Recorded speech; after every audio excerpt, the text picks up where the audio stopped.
I don't have to tell you who Game Informer is, but I unfortunately have to bring you some sad news. They are checking out. That's right, according to this post right here, made at 11:46 a.m. Eastern Standard Time, August 2nd, 2024, Game Informer is shutting off the lights one last time.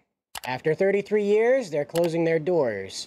Now, if you don't know, Game Informer's been around since 1991. It was started by a game retail chain known as Funkoland, and over the years it built up its appeal through its various coverage of gaming news as well as what was going on within the store, considering like merch and releases from companies that the merchandise would be available in the store.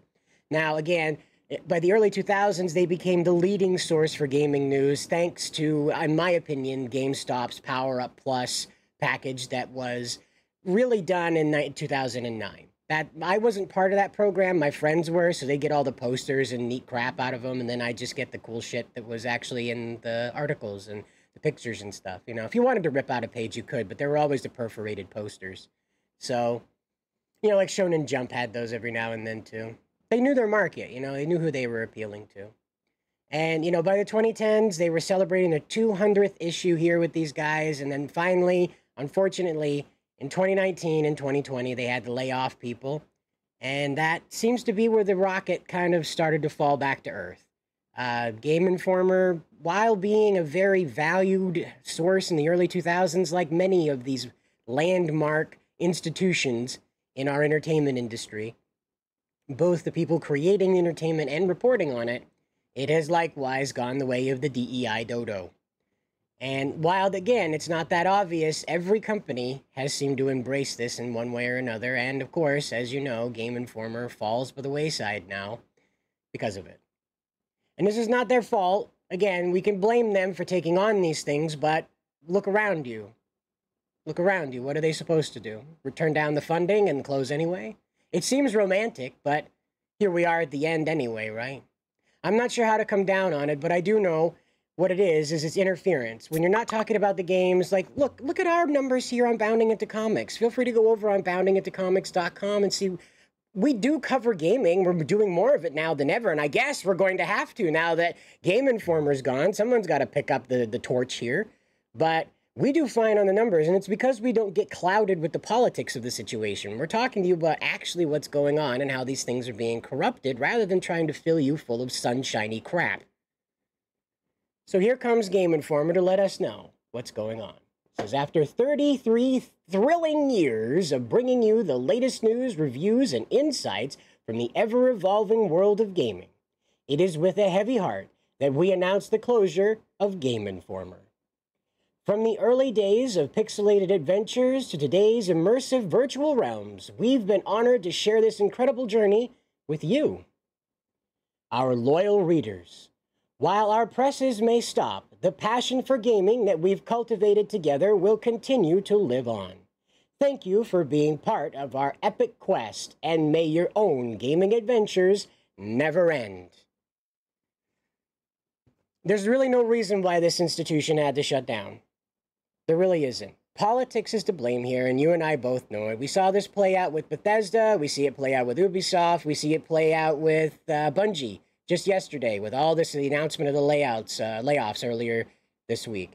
They embrace this DEI stuff. They embrace these things that chase off the people that made up the base of their content enjoyers, if you will, appreciators. And they go the way of the dodo almost immediately. Look at Kotaku. Kotaku Australia is completely gone now because they started embracing all this crazy political stuff and people lost interest. They went to places like Bounding Into Comics that instead was telling them the truth, like, hey man, Kabrutus has a point here with this DEI detected stuff. Avoid it. Whereas Game Informer wouldn't touch that with a 10-foot pole. Wouldn't come to you and be honest about Sweet Baby Inc. and say, hey, guess what? There is this corrosive element. You guys need to be aware of it because you, the consumer, are the only people that can stop it. No. And while I'm sad to see this go, because like I said, my friends had it and I grew up with it through them, you know, they'd pass off the magazine when they were done with it.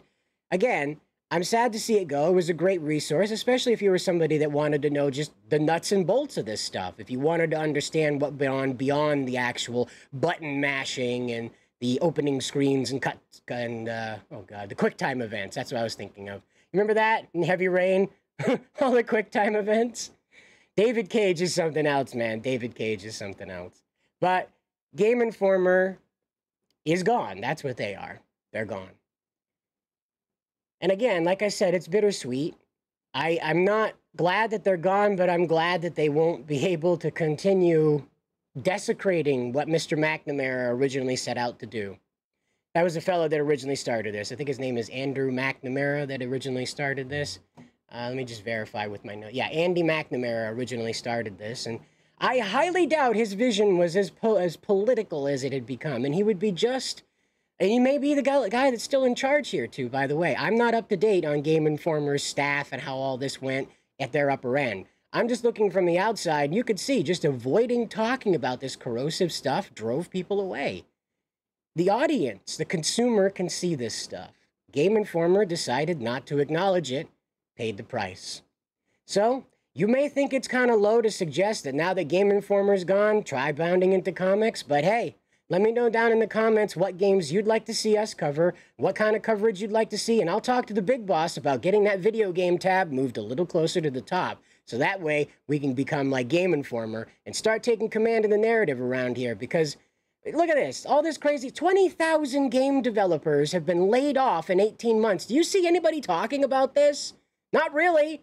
They're all complaining about the politics. You got Alyssa Mercante trying to confuse Assassin's Creed Shadows with January 6th and Trump and...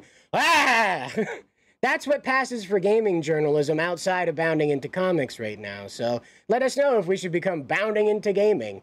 Also, down in the comments, maybe we should do some playthroughs. Let us know if you want to see us do playthroughs and maybe some game guides. How about game guides? Let us know down below what you think would be a good addition to the Bounding into Comics repertoire, if you will, now that Game Informer has opened up a very wide opening for us to move forward. Again, think of it what you will, but I see opportunity here now that somebody who took the ticket got out of the way.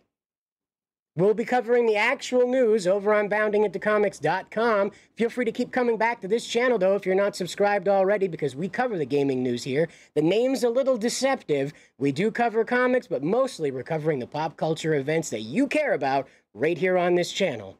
Until the next one, good luck out there.